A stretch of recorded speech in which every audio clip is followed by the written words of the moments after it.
ফ্রিজে যত রকমের সবজির বক্স ছিল সবটা ধরেই নিয়ে আসলাম রান্নাঘরে।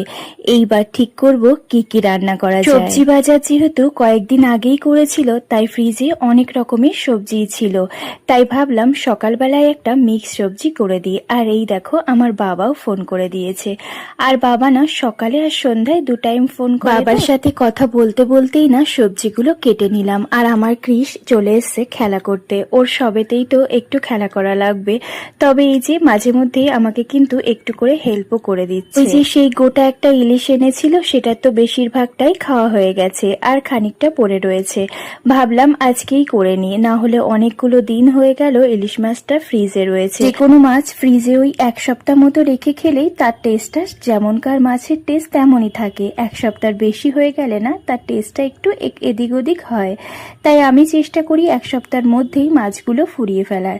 আর এই তো আমরা যে বাজারগুলো করে সপ্তাহের 1 সপ্তাহের জন্যই করে, ওই সবজি বাজার, মাছ বাজার যা যা করে আর কি, সপ্তাহের একটা দিন করে বেশ অনেকটা উচ্ছে নিয়ে এসেছিল। ওই যে দেশি উচ্ছে হয় না, বাড়ির গাছের কেউ লাগিয়েছিল, ওখান থেকে এনেছে। তবে এর আগে না কৌশিক এরকম উচ্ছে এনেছিল, বেশিরভাগটাই পোকা বেরিয়েছিল। আনার পর তো আমি ওকে বললাম, তুমি আবার এই উচ্ছে এনেছো, যদি পোকা হয়। তবে দেখলাম উচ্ছেগুলো ভীষণ ভালো, একদম। আজকে সবজিটা না ওই প্রেসার কুকারেই করে নেব। প্রেসার কুকারের সবজি ভীষণ তাড়াতাড়ি হয়ে যায়। একদম সবকিছু কষিয়ে অল্প একটু জল দিয়ে বসিয়ে দিলেই 1টা থেকে 2টো সিটি, 1টা সিটি দিলেই খুব ভালো হয়। আজ আমি 2টো সিটি দিয়েছিলাম। একটু আদা বাটা আর একটু জিরের গুঁড়ো দিয়ে করে নেব।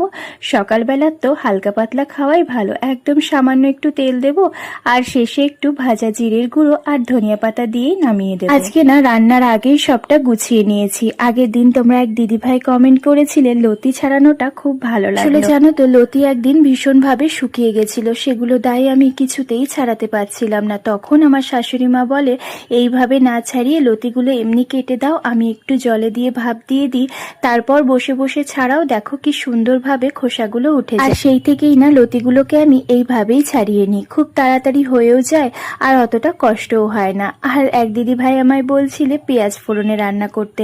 আমার শাশুড়ি মা না লতি পেঁয়াজ ফোড়নেই করতো, আর আমার মাকে দেখতাম রসুন কালো জিরে দিয়ে করতে। তবে তাদের কারোর রান্নাই আমার মনে নেই। তাই মামনিকে একদিন জিজ্ঞাসা করলাম, তুমি লতি কিভাবে রান্না করো? মামনি আমাকে এইভাবে বলে দিয়েছিল, সেই থেকে আমি এরম ভাবেই রান্না করি। তবে একদিন আমি পেঁয়াজ দিয়ে করব। আজ কৌশিক বলছিল আমার মা না পেঁয়াজ ফোড়ন দিয়ে করতো। আমিও বললাম ঠিক আছে, তাহলে একদিন করে দেব, দেখো কেমন লাগে। ইলিশ মাছটা যেহেতু একটু পরে রান্না করব, তাই রান্নার আগে আর বের করে রাখিনি। এমনিতেই নরম মাছ, অনেকক্ষণ বের করে রাখলে একদমই নরম হয়ে যাবে। আজকে না ইলিশ মাছের ভাপা করব। আমার বিয়ের পর থেকেই দেখতাম শ্বশুর বাড়িতে ইলিশ মাছের অন্য কোনো রেসিপি হয় না, শুধুমাত্র এই ভাপাটাই হয়। আমি ভেবেছিলাম এ বাবা, এ আবার কেমন বাড়ি যে ভাপা ছাড়া অন্য কোনো রেসিপি ট্রাই করে না। বেগুন ইলিশটা কত ভালো লাগে বলো, সেটাও হতো না।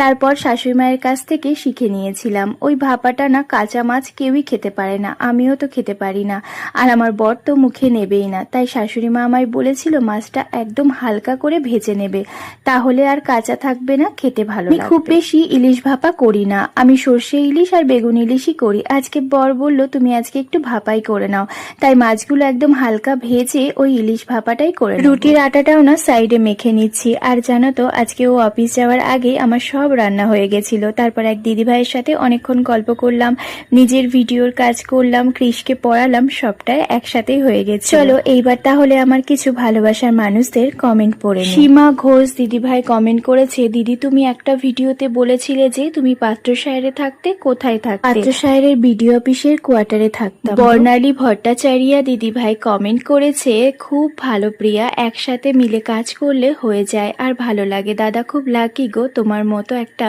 মিষ্টি বউ পেয়েছে। অবশ্যই দাদাও ভালো মানুষ। আর প্রিয়া তুমি তো বললে না কি শপিং করলে, আসলে তোমাকে এত ভালো লাগে, রোজ ওয়েট করে থাকি তোমার ভিডিও দেখার জন্য।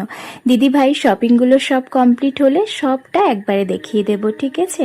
আর এত ভালো একটা কমেন্ট করার জন্য এত ভালোবাসা। পুষ্পা দাস দিদি ভাই কমেন্ট করেছে, তুমি কি সিঁদুর পরো গো দিদি ভাই? আমি প্রশান্ত খুকুমনির গুরু সিঁদুরগুলো পরি আর ল্যাকমির লিকুইড সিঁদুর। চন্দ্রা কর্মকার আন্টি কমেন্ট করেছে, তুমি খুব লক্ষ্মী, তুমি খুব ভালো থাকবে, দেখো আমার কথাটা মনে রেখো, আমি তোমার মাতৃসম, তুমি আমাকে আন্টি বলতে পারো। অনেক ভালোবাসা রইল কাকিমণি তোমার জন্য, খুব ভালো থেকো তুমি। দীপিকা বাগচি দিদিভাই কমেন্ট করেছে, তোমার সব ভিডিও আমার সব সময় ভালো লাগে, তোমার জন্য এত ভালোবাসা রইলো, অনেক ভালো চলো থেকো। তাহলে আজকের ভিডিওটা এখানেই শেষ করে দিই। কেমন লাগলো অবশ্যই কমেন্টে জানিও, ভালো লাগলে প্লিজ ফলো করতে ভুলো না।